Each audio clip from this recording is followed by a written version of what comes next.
ሰላም የተወደዳችሁ ተመልካቾቻችን እንደምን አላችሁ? የአማራ ሚዲያ ኮርፖሬሽን ከጎንደር ዩኒቨርሲቲ ጋር በመተባበር ዘወትር በዚህ ሰዓት ወደ እናንተ የሚያቀርበው የማዕድ አእምሮ መሰናዷችን ተጀምሯል። የዛሬው የማዕድ አእምሮ መሰናዷችን 3 ጉዳዮችን ወደ እናንተ አሰናድተን መጥተናል። የመጀመሪያው ፕሮግራማችን የሚሆነው እንግዲህ የጎንደር ዩኒቨርሲቲ ሰሞኑን ያዘጋጀው አንድ አውደሪ ነበረ። እሱም የአማርኛ መዝገበ ቃላት የጥናት ንድፍ አውደሪ ነው። ይህ የጥናት አውደሪ መቅረቡ ደግሞ ለአማርኛ ትምህርት መስፋፋትና እድገት ከፍተኛ ሚና እንዳለው በመድረኩ ላይ ተነስተዋል። ይህንን የተመለከተ ዘገባ ደግሞ ባልደረባችን አዲስ አለማየሁ አዘጋጅቷል። ተከታትለን እንመለስ።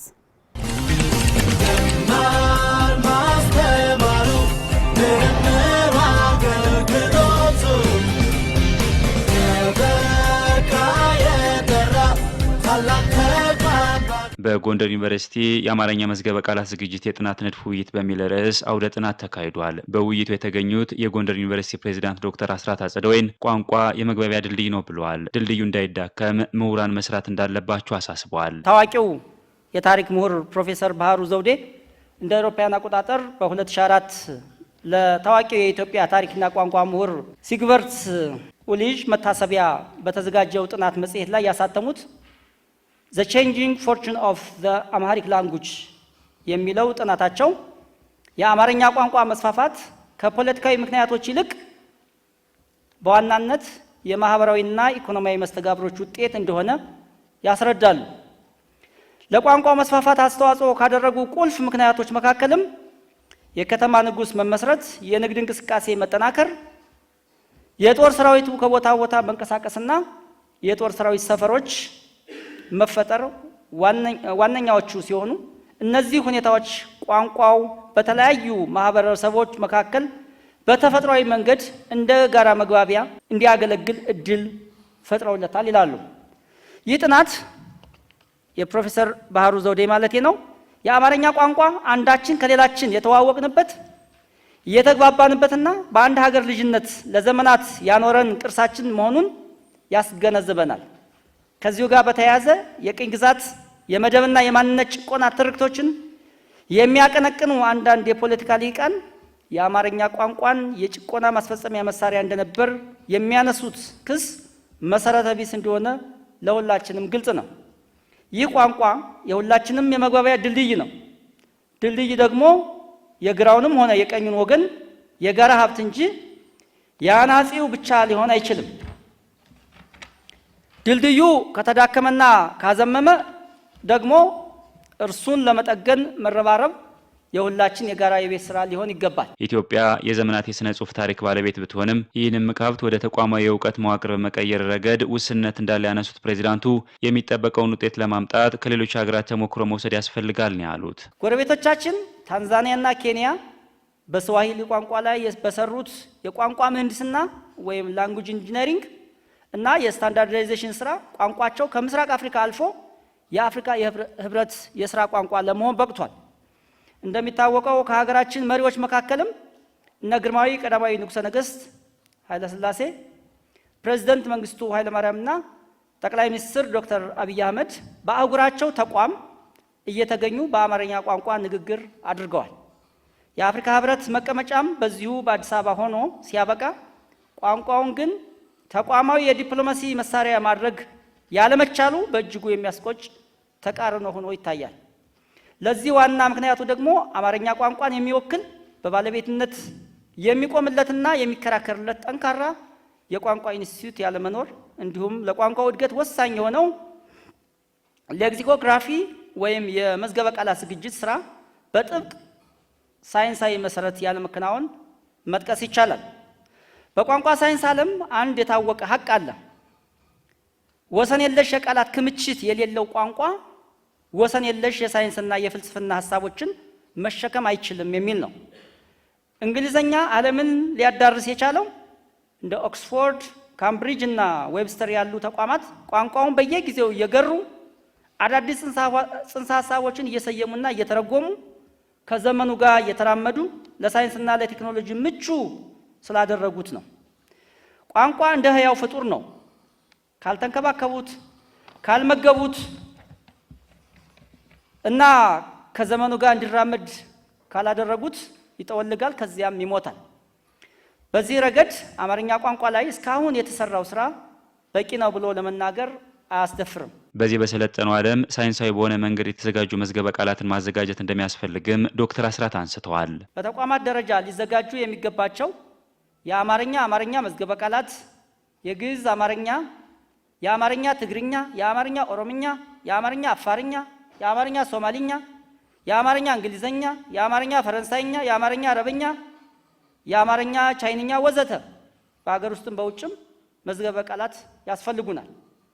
ከዚህም አልፎ የሳይንስ፣ የንግድ ስራ፣ የፖለቲካል ሳይንስ፣ የህግና የሌሎች ልዩ ልዩ ሙያዎች የአማርኛ ኢንሳይክሎፒዲያዎችም ያስፈልጉናል። የእስካሁኑ ሂደት እንደሚያስገነዝበው በጥቂት ግለሰቦች የግል ድካምና ጥረት ከተዘጋጁት በስተቀር በተቋማት ደረጃ የሚዘጋጁ መዝገበ ቃላት የሉም። ከአዲስ አበባ ዩኒቨርሲቲ የኢትዮጵያ ቋንቋዎች አካዳሚ ያዘጋጀው መዝገበ ቃላትም ቢሆን በየጊዜው እየተሻሻለ ያለመታተሙ እንደ ክፍተት መውሰድ ይቻላል። በተለይም በአሁኑ በሰው ሰራሽ አስተውሎት ወይም ኤአይ እና በዲጂታል ዘመን አንድ ቋንቋ በዲጂታል ዓለም ውስጥ ቦታ ከሌለው የዛን ቋንቋ ተናጋሪዎች ከዓለም አቀፉ የእውቀት ስርዓት ይገለላሉ። የጎግል አልጎሪዝሞች፣ የኤአይ ሞዴሎች እና የትርጉም ማሽኖች የአማርኛን እንዲረዱና እንዲሰሩበት ከተፈለገ ግዙፍ የሆነ የቋንቋ ዴታ ወይም ደግሞ ቢግ ዴታ እና በሳይንሳዊ መንገድ የተዘጋጁ መዝገበ ቃላት ግዴታ ነው። ይህ ካልሆነ በመጪው ዘመን ልጆቻችን የገንዛ ቋንቋቸውን በባዕድ ቴክኖሎጂ ውስጥ አጥተው የባህልና የማንነት ቀውስ ውስጥ መግባታቸው አይቀሬ ነው። ስለሆነም ከዚህ እጅግ ፈጣን ሂደት ጋር ለመራመድ ከፍተኛ ስራ ይጠበቅብናል። የመዝገበ ቃላት እንደ ልብ መገኘት ራሳችንም ኢትዮጵያውያንንም ጉራማይሌ ንግግር ከመናገር ይታደገናል። ልክ አብዛኞቹ የአውሮፓና የኤዥያ ሀገሮች እንደሚያደርጉት እኛም በራሳችን ቋንቋ ሳይንሱንም ቢዝነሱንም ህጉንም መጻፍና መተንተን እንችላለን። እኛም እንደነዚህ ሀገሮች በራሳችን ቋንቋ ጥራት ያላቸው መጻሕፍት፣ ፊልሞችና ቲያትሮች እየተረጎም ለህዝባችን ማቅረብ እንችላለን። አንድ ቋንቋ ረጅም ዘመናት እንዲቆይ ካስፈለገ በቋንቋ ውስጥ በመዝገበ ቃላትና ከማህበረሰቡ የተሰበሰበ ቃላት ያስፈልጋል ያሉን የመዝገበ ቃላት አዘጋጅ ምሁራን ዓላማውም ከዚህ ቀደም የነበሩና አዳዲስ ቃላትን በመጨመር በሳይንስና ቴክኖሎጂ የተደገፈ ተግባራትን ለመከወን ነው ብለዋል። ዶክተር ታደሰ ወልደ ገብርኤል በጎንደር ዩኒቨርሲቲ በእንግሊዝኛና ስነ ጽሁፍ ትምህርት ክፍል የስነ ልሳን መምህር ነኝ። የመዝገበ ቃላት አዘገጃጀት በተመለከተ በዋናነት አንድ ቋንቋ እንዲሆን ከተፈለገና ለረጅም ሰዓት እንዲቆይ ከተፈለገ አንዳንድ መስፈርት ነው የሚያገለግለው። በቋንቋው ውስጥ መዝገበ ቃላት አለው ወይ፣ ከማህበረሰቡ የተሰበሰበ ቃል አለው ወይ የሚለውን ነገር ነው። በመዝገበ ቃላት አማካይነት ሰንዶ የማህበረሰቡን ባህል ቋንቋ የያዘ ነገር ማዘጋጀት የአንድ ቋንቋ ማበልጸጊያ ነው ተብሎ ይታሰባል። አንድ ቋንቋ በልጽጓል የምንለውም ዲክሽነሪ ሲኖረው ስለሆነ በዋናነት የዚህ የአማርኛ መዝገበ ቃላት አዘጋጀት ዓላማ ካሁን በፊት የነበሩ የመዝገበ ቃላት በብዙ በኩል ጥሩ ነገር ቢኖራቸውም ውስንነት አለባቸው። ለምሳሌ ከዲጂታል ተደራሽነት አንጻር በአሁኑ የመጡ አዳዲስ ሳይንስና ቴክኖሎጂ ቃላት የሌላቸው በመሆናቸው ስለዚህ እኛ በዚህ በምናዘጋጀው መዝገበ ቃላት ነባሩንም አዳዲስም ቃላት ጨምረን በሳይንስና በቴክኖሎጂ የተደገፈ እንዲሆን ዲጂታላይዝ ለማድረግ በሚመች መልኩ እንዲሁም እያደገ እንዲመጣ ለማድረግ የሚያስችል መዝገበ ቃላትን ሁሉንም ያካተተ መዝገበ ቃላትን ማዘጋጀት ነው ዓላማው። ዶክተር መድሹ ምትኮበላለው ከኢትዮጵያ ቋንቋዎችና ስነ ጽሁፍ አማርኛ ትምህርት ክፍል መምህር ነኝ። በመዝገበ ቃላት ዝግጅቱ ሂደት ውስጥ ዝግጅቱን ከሚያስተባብሩ 8 አባላት ውስጥ አንዷ ነኝ። ይሄ የመዝገበ ቃላት ዝግጅት እንደሚታወቀው የአማርኛ መዝገበ ቃላት በተለያዩ ጊዜያት ቀደም ብሎት በተለያዩ ጊዜያት ተዘጋጅቷል። ነገር ግን ከአካታችነት አንጻር ከተለያዩ ከተደራሽነት አንጻር እንዲሁም ከቋንቋው ሳይንሳዊ ከሆነ እድገቱ ጋር አንጻር ተመጣጣኝ የሆነ እድገቱን የሚመዘግብ አማርኛ እንደዚህ አይነት መዝገበ ቃላት አለው ብሎ ለመናገር አያስደፍርም። ቋንቋው በየጊዜው እያደገ ነው፣ እየተለወጠ ነው፣ አዳዲስ ቃላትን እያካተተ ነው። ያን የሚያካትት ያን የሚያሳይ ዘመናዊ የሆነ መደበኛ የሆነ መዝገበ ቃላት ያስፈልገዋል። ይህ መዝገበ ቃላት መኖሩ ለቋንቋው እድገት ቋንቋውን ያለበትን እድገትም የሚያሳይ መሆን አለበት። የመዝገበ ቃላት ዝግጅቱ አንደኛው ይሄ ነው። ሁለተኛው ደግሞ የአማርኛ መዝገበ ቃላት እንደ ሌሎች ለምሳሌ በእንግሊዝኛ የሚሰሩ መዝገበ ቃላቶችን ብታያቸው በየትኛውም የሞባይል መተግበሪያዎች ወይም በተለያዩ የቴክኖሎጂ ውጤቶች ላይ በቀላሉ ፈልገን የምናገኛቸው የምንጠቀምባቸው ናቸው። የአማርኛ መዝገበ ቃላትን በምንመለከትበት ጊዜ አብዛኛዎቹ በጽሁፍ ወይም በወረቀት ላይ ታትመው ያሉ ናቸው። እነሱም ቢሆኑ በሁሉም ቦታ በሁሉም ቤተ መጻሕፍት ውስጥ ተደራሽ ናቸው ማለት ያስቸግረናል። በዛ ደረጃ የተቀመጡ አይደሉም። ስለዚህ የኛ አሁን ልናዘጋጀው ያሰበነው መዝገበ ቃላት እንግዲህ የቋንቋውን እድገት የሚመጥን ከዘመኑ ቴክኖሎጂ ከዘመኑ አሰራር ጋር አብሮ የሚሄድ ተጠቃሚዎቹ በቀላሉ ሊያገኙት የሚችሉት አይነት መተግበሪያዎቹ ላይ የሚቀመጥና ራሱን በዛ መተግበሪያ ውስጥ በየጊዜው እያሻሻለ እያሳደገ የሚሄድ አይነት መዝገበ ቃላት ነው ለማዘጋጀት የታሰበው። እንዲህ አይነት የመዝገበ ቃላት ክምችቶች የቃላት ክምችቶች ለቋንቋው እድገት እንግዲህ የራሳቸው የሆነ ፋይዳ ይኖራቸዋል ብለን እናስባለን። የአማርኛ መዝገበ ቃላት መዘጋጀቱ ለቋንቋው እድገት አስተዋጽኦ እንዳለውም ምሁራኑ አንስተዋል። አንድ ማህበረሰብ እንደ ማህበረሰብ እንግዲህ የተለያዩ ሰዎች መዝገበ ቃላት በአብዛኛው ሲጻፍ አንባቢያን ብቻ ታሳቢ እናደርግ እንችላለን። ግን አማርኛ እንደ ቋንቋ በርካታ ነገሮችን መያዝ ስላለበት ለማህበረሰቡ በከፍተኛ ደረጃ አንደኛ የማህበረሰቡን ባህል ወግ ሰንዶ የሚይዝ ስለሆነ ለማህበረሰቡ በዚህ በኩል ከፍተኛ ጠቀሜታ አለው። የማህበሩን ባህል ወግ እሴት የሚያንጸባርቁ ቃላትን ስለሚይዝ ዲክሽነሪው ወይ መዝገበ ቃላቱ በማህበረሰቡ በዚህ በኩል ቋንቋውን ፕሪዘርቭ በማድረግ በኩል ከፍተኛ አስተዋጽኦ አለው። አማርኛ ቋንቋ ከኢትዮጵያ ውጭም ሌላ ቦታ ይሰጣል። አሁን ሰምታችሁም ይሆናል እናንተ የሚዲያ ባለሙያዎች እንደምታውቁት በተለያየ ቦታ የአፍሪካ ቋንቋ እንዲሆን አንድ ፕሮፖዛል ቀርቧል።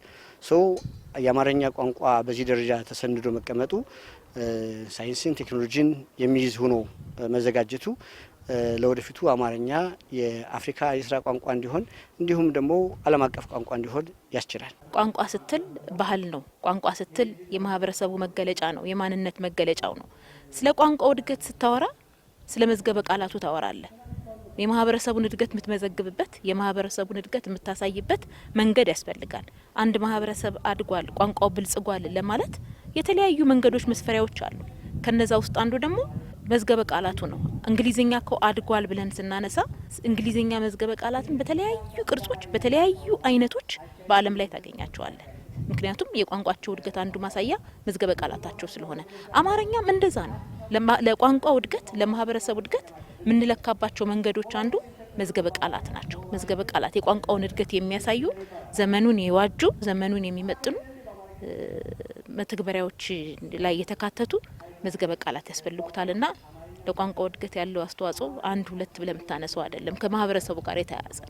ከዝግጅታችን አሁንም ተመልሰናል። የተወደዳችሁ ተመልካቾቻችን ቀደም ብለን ወደ እናንተ ያደረስናችሁ የአማርኛ መዝገበ ቃላትን የተመለከተ መሰናዶ ነበረ። ባልደረባችን መቤት ነው ያስተዋወቀች። ባልደረባችን አዲስ አለማየሁ ደግሞ ወደ እናንተ በማድረስ ቆይታ አድርገዋል። አሁን ደግሞ ወደ እናንተ የምናደርሰው ትኩረቱን ደግሞ ያደረገው የጸረ ሙስና ቀንን በማስመልከት በተለይ የብልሹ አሰራርን በማስወገድ ቀልጣፋ አገልግሎት ለተጠቃሚ ለመስጠት ያለመ መሰናዶ ባልደረባችን ማህደር አድማስ ያዘጋጅተልናለች። ይህንን መሰናዶ አብረን እንከታተል። ሙስና የተሰጠ ኃላፊነት ወደ ጎን በመተው ያልተገባ ጥቅም መፈለግ ነው። ለሙስና መከሰት የተለያዩ ምክንያቶች ቢኖሩም አንዱና ዋነኛው የስነ ምግባር ጉድለት ነው። የተቋማት አለመዘመንና በቴክኖሎጂ አለመታገዝ ሀብትና ንብረት በሙስና እንዲበዘበዙ መንስኤ መሆናቸውን መረጃዎች ይጠቁማሉ። በዓለም አቀፍ ለ22ኛ ጊዜ በኢትዮጵያ ደግሞ ለ21ኛ ጊዜ የጸረ ሙስና ቀን ትውልድን በስነ ምግባር ተቋምን በአሰራር በሚል መሪ መልእክት የጸረ ሙስና ቀን በጎንደር ዩኒቨርሲቲ ተከብሯል። ሁሉም አካል በሙስና ላይ ህግን በማስከበር በትብብርና በቅንጅት በመስራት ብልሹ አሰራርን እንዲዋጋ ለማድረግ መድረኩ መካሄዱን ያነሱት በጎንደር ዩኒቨርሲቲ የምርምርና ትብብር ምክትል ፕሬዝዳንት ዶክተር አይንሸት አዳነ አገልግሎት ሰጪዎች በሚሰሩበት ተቋም ተምሳሌት በመሆን ማህበረሰቡን የሚያገለግል ዜጋ ለመፍጠር ነው ብለዋል። ዓላማው እንግዲህ ብልሹ አሰራርን እንደ ተቋምም እንደ ሀገርም ለመከላከልና ሁሉም በየደረጃው ሙስና እንዲዋጋ ብልሹ አሰራርንም እንዲዋጋ እንደገና ደግሞ አርአያ ሆኖ በስሩ የሚመራውንም ያስተዳድረውን ማህበረሰብ በቅንነትና በታማኝነት እንዲያገለግል የውይይት መድረክ ማዘጋጀት ነው። በጎንደር ዩኒቨርሲቲ ከ20 በላይ ዘመናዊና በቴክኖሎጂ የታገዙ የአገልግሎት መስጫ መሳሪያዎች ተግባራዊ በማድረግ እንግልትን ለመቀነስና ብልሹ አሰራርን ለመግታት እየተሰራ መሆኑን የጠቀሱት ዶክተር አይንሸት የተገልጋዮችን እርካታ ለማዘመን እየተሰራ ነውም ብለዋል። አሰራሮችን ከማዘመን አኳያ ወደ ከ24 በላይ የሚሆኑ የተለያዩ ኤሌክትሮኒክ አገልግሎት ማሳለጫ መንገዶችን እንደ ተቋም ተግብረው በተለይ ደግሞ ተገልጋዮች ሳይንገላቱ ወቅቱን የጠበቀ ምላሽ ለመስጠት በተሻለ ዘመናዊነታቸውን በጠበቀ መንገድ ለተገልጋዮች ለማድረስ የተለያዩ ስራዎች እየተሰራ ነው ያለው። ዩኒቨርሲቲው በርካታ የሆኑ ዳይሬክቶሬት ኦፊሶች አሉት። ከነዚህም ዳይሬክቶሬት ቢሮዎች አንደኛው የስነ ምግባርና ጸረ ሙስና ዳይሬክቶሬት ቢሮ ነው።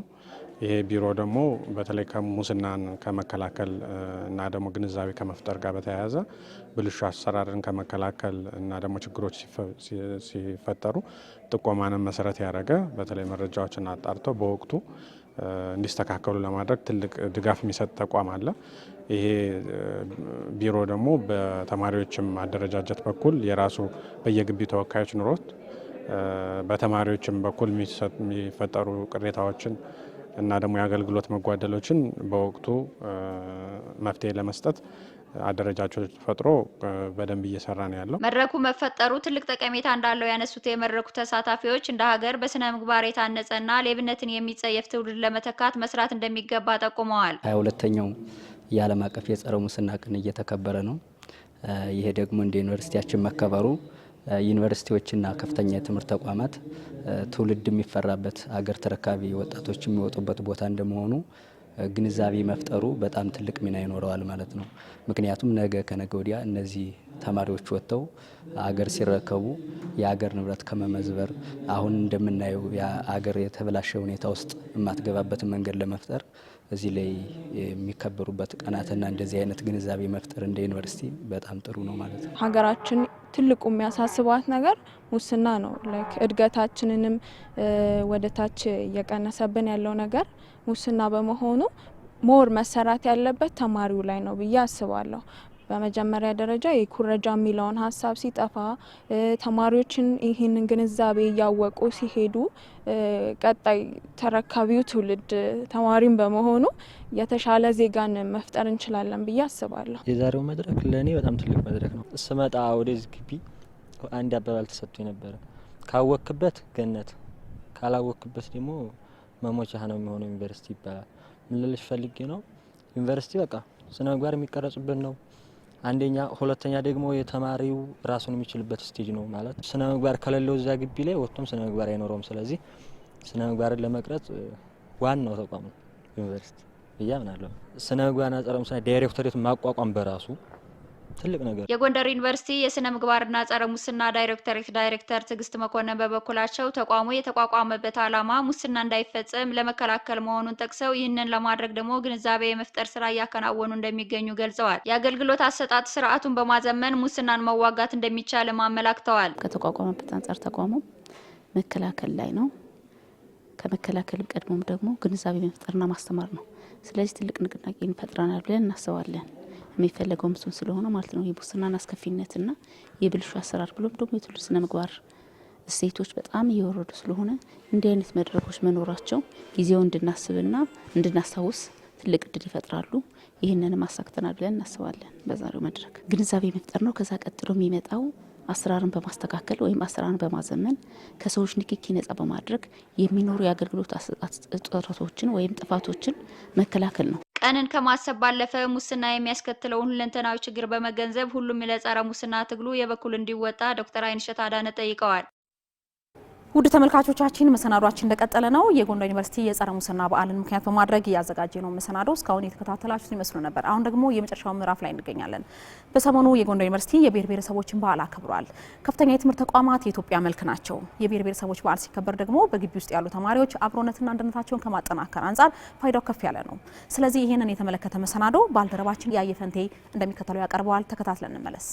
ኢትዮጵያ ከ120 ሚሊዮን በላይ ሕዝብ ያላት ሀገር ስትሆን ከ80 በላይ ብሔር ብሔረሰቦችና ሕዝቦች አሏት። ከ80 በላይ ቋንቋዎች የሚነገርባት ኢትዮጵያ የተለያዩ ባህላዊ ክያኔዎች፣ የአኗኗር ዘይቤዎችን የያዘች የበርካታ ብሔር ብሔረሰቦችና ሕዝቦች መገኛ ናት። ይህንን የታሪክ የባህልና የአኗኗር ዘይቤ በስብጥር የያዙት ሕዝቦቿ በአብሮነት በአንድነትና በህብረ ብሔራዊነት ለአፍሪካ ተምሳሌት የሚሆን ታሪክን ሰንደው ይዘዋል። ሕዝቦቿ የአብሮነት እሴቶቻቸውን ይበልጥ ለማጠናከርም በየዓመቱ የብሔር ብሔረሰቦች ብሔረሰቦችና ህዝቦች ቀንን ያከብራሉ። የጎንደር ዩኒቨርሲቲም 20ኛውን የብሔር ብሔረሰቦችና ህዝቦች ቀን በተለያዩ እውነቶች አክብሯል። የአንድነት መገለጫ የሆነው የብሔር ብሔረሰቦች ቀን የቋንቋና የባህል ስብጥር ውበት፣ የአብሮነት ተምሳሌት መሆኑ ተጠቅሷል። የዚህ ቀን መከበር ዘርፈ ብዙ ፋይዳ እንዳለው የታወቀ ጉዳይ ነው።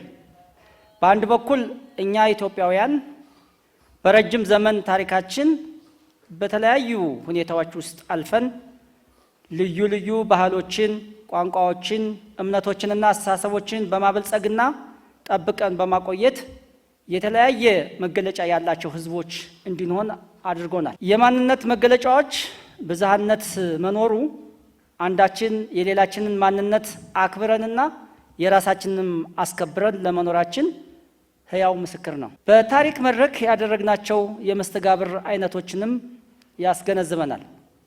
በሌላ በኩል ደግሞ ይህ ቀን የኢትዮጵያውያን አንድነት፣ አብሮነትና የጋራ ታሪክ ልዩነቶችን አስማምቶ ዘመናትን መሻገር እንደቻለ የሚያሳይ ጉዳይ ነው።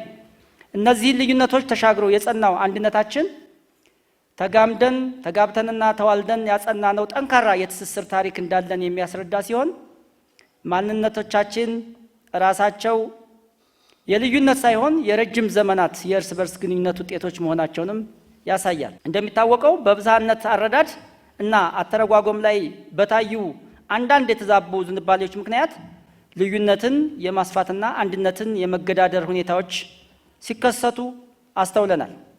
እኛ ኢትዮጵያውያን ለሺህ ዓመታት ባልተቋረጠ ሀገረ መንግስት ስር በአብሮነት መኖራችንን የመዘንጋት ብዝሃነትን ከኢትዮጵያዊነት በተጻራሪ የመመልከትና ሌሎች ተዛማጅ ተረኮች በአካዳሚያዊ፣ ፖለቲካዊ እና ማህበራዊ መድረኮች ላይ በስፋት ትኩረት አግኝተዋል። እነዚህ በጋራ ታሪኮቻችን፣ እሴቶቻችን፣ ወቅታዊ ግንኙነቶችና የወደፊት አብሮነታችን ላይ የራሳቸውን አሉታዊ ተጽዕኖ ማሳደራቸውም አልቀረም። በዚህ ረገድ ብዝሃነትን የምንገነዘብበት አተያይ ከኢትዮጵያና ኢትዮጵያዊነት ጋር በተሳሰረ መልኩ ሊሆን እንደሚገባው በጽኑ አምናለሁ። እያንዳንዱ ማህበረሰብ እንደ ባህሉ ይኖራልና አንድም በሀገር ውስጥ እንደየባህላችን የምንኖር ኢትዮጵያውያን እንጂ አንዳችን ለሌላችን ባዕድ አይደለንም። ዘመዳሞች እንጂ እንግድነት የለንም። በመካከላችን ያለው የቋንቋ፣ የእምነት፣ የባህል፣ የስነ ልቦናና የኑሮ ሁኔታ ተወራራሽነትና ተመሳሳይነትም ለዚህ ምስክር መሆኑን ምሁራን ያስረዳሉ። ዮሐንስ ይታይ ይባላል። በጎንደር ዩኒቨርሲቲ የህግ ትምህርት ቤት የህገ መንግስት አስተማሪና ጠበቃም ነኝ። ህዳር 29 በሀገር ደረጃ የሚከበረውን የብሔር ብሔረሰቦችን ቀን በማስመልከት ያው ለዩኒቨርሲቲው ማህበረሰብም መሰረታዊ ነጥብ ስለ ብሔር ብሔረሰቦች የብሔር ብሔረሰቦችን መብት ደግሞ መነሻው ምንድነው የሚለውን እንዲሁም ደግሞ ከብሔር ብሔረሰቦች መብት አንጻር ዲሞክራሲያዊ ሂደት የብሔር ብሔረሰቦችን መብት ከማስከበር ህብረ ብሔራዊ አንድነትን ከማምጣት ዲሞክራሲያዊ መግባባትን ከማስረጽ አንጻር መሰረታዊ ጭብጥ ለማስያዝ የታለመ ውይይት ነው። እንደ ብሔር ብሔረሰብ በመጀመሪያ ደረጃ እውቅና ይሰጣቸዋል። በሁለተኛ ደረጃ በተለያዩ መስኮች ራሳቸውን በራሳቸው የማስተዳደርና ራሳቸውንም ደግሞ የራሳቸውን እድልም ደግሞ በራሳቸው የመወሰን ትልቅ መብት ይሰጣቸዋል። በመጀመሪያ ደረጃ ፖለቲካዊ በሆነ መዋቅር ራሳቸውን በራሳቸው እንዲያስተዳድሩ የራሳቸውን ማንነት እንዲገዙ የራሳቸውን ቋንቋ፣ ባህል፣ እሴት ማንነትንም ጨምሮ እንዲያስተዳድሩ ትልቅ ህገ መንግስታዊ መብት ይሰጣል። ይሄም እንደውም አንዳንድ ጊዜ የራሳቸውን እድል በራሳቸው የመወሰንና እስከ መገንጠልም ሁሉ ሊደርስ የሚችል ጠንከር ያለ መብት በህገ መንግስቱ ተሰጥቷቸዋል። እንደ ህገ መንግስት ማለት ነው። ከፍተኛ የትምህርት ተቋማት የባህልና የቋንቋ መሸጋገሪያ ድልድይ መሆናቸውም ተገልጧል። ተማሪዎች ባህልና እሴቶችን በመጠበቅ አንድነትን እንዲያስቀጥሉ መልእክት ተላልፏል። የሀገራችን የከፍተኛ ትምህርት ተቋማት የብሔር ብሔረሰቦችና ህዝቦች መዳረሻ መሆናቸው የታወቀ ነው። ከሁሉም ብሔር ብሔረሰቦችና ህዝቦች የተውጣጡ ልጆች የሚገናኙበት፣ የሚማማሩበትና የሚመራመሩበት የጥበብ መንደር ነው። ስለሆነም እነዚህ የመስተጋብርና ትስስር ውጤት የሆኑትን መገለጫዎቻችንን አንድነታችንን በሚያጠናክሩበት፣ የቱሪዝም ምንጭ በመሆን ሀብት በሚያፈሩበት እና የበለጠ ለመቀራረብ የሚያስችል የትስስር አምድ በሚሆኑበት አምዶች ላይ ጥናትና ምርምር በማድረግ ለሀገራችን ጉልህ የሚሆኑ አበርክቶችን ማድረግ ከሁላችንም ይጠበቃል። የሀገራችን ዕጣ ፈንታ ከሚወስኑት አብይ ጉዳዮች መካከል አንዱ አንድነትና ህብረታችን እንደመሆኑ በመካከላችን ያሉ ብዝሃነቶችን የዚሁ አንድነት ማጠናከሪያ ድርና አድርገን እንድንጠቀምባቸው አደራ ላለሁኝ። ዩኒቨርሲቲዎች ሀሳቦች የሚበለጽጉባቸው ጽንሰ ሀሳቦች አካዳሚያዊ በሆነ መንገድ ምርምር ተደርጎባቸው ሳይንሳዊ በሆነ መንገድ ሳይንሳዊ በሆነ ዘዴ ይበልጥ ጥልቅ የሆነ እይታ የሚፈጠርባቸው ተቋማት ስለሆኑ ምናልባት ከብሔር ብሔረሰቦች ከህገ መንግስት ከዲሞክራሲ ከፌዴራል ስርዓት አንጻር ያሉትን አመለካከቶች አስተሳሰቦችና ህገ መንግስታዊ ስርዓቶችም እንዲሁም መዋቅሮች የበለጠ ሳይንሳዊ የሆነ ማብራሪያ የበለጠ ሳይንሳዊ የሆነ መግባቢያ ተግባቦት እንዲኖራቸው ከተለያዩ ብሔር ብሔረሰቦች የመጡ በዩኒቨርሲቲ ውስጥ የሚማሩ ተማሪዎች ይገኛሉና በእነኚህም አካላት መካከል ይህ መግባባት እንዲኖርም የሚያደርግ ስለሆነ ያው ጥቅሙ የበለጠ ላቅ ያለ ነው። የጎንደር ዩኒቨርሲቲ ተማሪዎች ከተለያዩ ቦታዎች መምጣታቸውን አንስተው ዩኒቨርሲቲ ባህል ቋንቋና ሀገር ማወቂያ መድረክ መሆኑንም አንስተዋል። እጽብ ድንቅ ተስፋ ይባላለሁ። የጎንደር ዩኒቨርሲቲ 4ኛ ዓመት የሶሺዮሎጂ ዲፓርትመንት ተማሪ እንዲሁም የጎንደር ዩኒቨርሲቲ የኪነ ጥበብ ባህል ማዕከል ወይም ኪባማ የቲያትር ክፍል አባል ነኝ። በጣም ብዙ ጥቅሞች አሉት። ይህም ዩኒቨርሲቲ የተለያዩ ሃይማኖቶች የተለያዩ ብሔሮች ጥርቅም እንደመሆኑ የአንድን ባህል ሳንንቅ በማክበርና በመዋደድ ምን ያክል ፍቅራችን የምንገልጽበት ትልቅ የሆነ ፕሮግራም ነው ብዬ አስባለሁ። ዩኒቨርሲቲ ዘርን ከዘር አንለይበትም።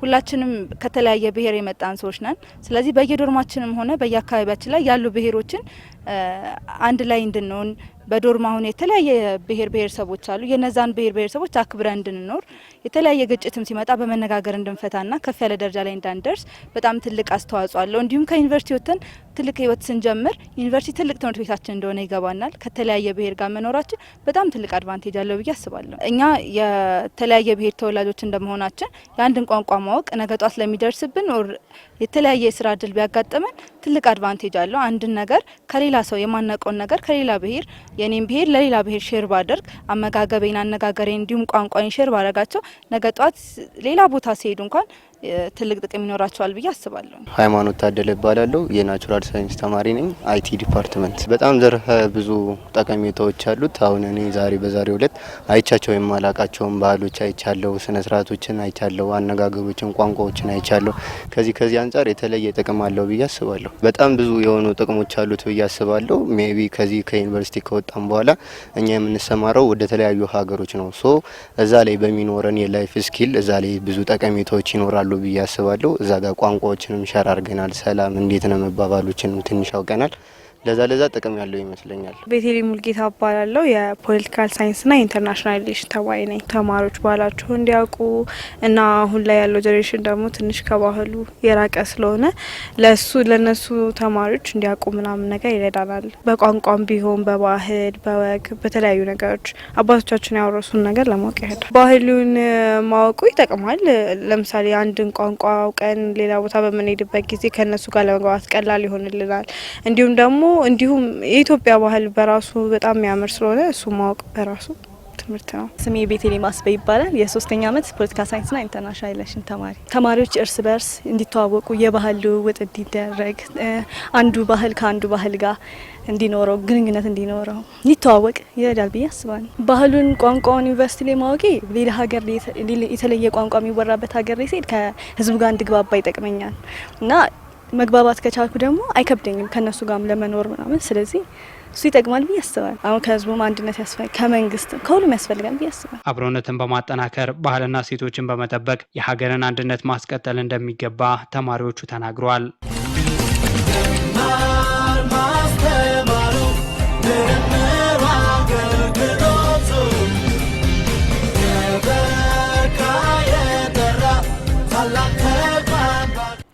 የተከበራችሁ ተመልካቾቻችን የአማራ ሚዲያ ኮርፖሬሽን ከጎንደር ዩኒቨርሲቲ ጋር በመተባበር ወደ እናንተ ዘወትር በዚህ ሰዓት የሚያዘጋጅላችሁ የማዕድ አምሮ መሰናዷችን እስካሁን ውስጥ ተከታተሉትን የቆያችሁ ይመስል ነበር።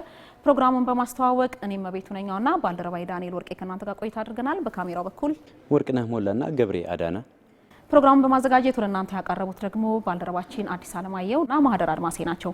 ሳምንታዊ የማዕድ አምሮ መሰናዷችን እዚህ ላይ ተጠናቀቀ። በቀጣይ ሳምንት በሌላ ፕሮግራም እስክንገናኝ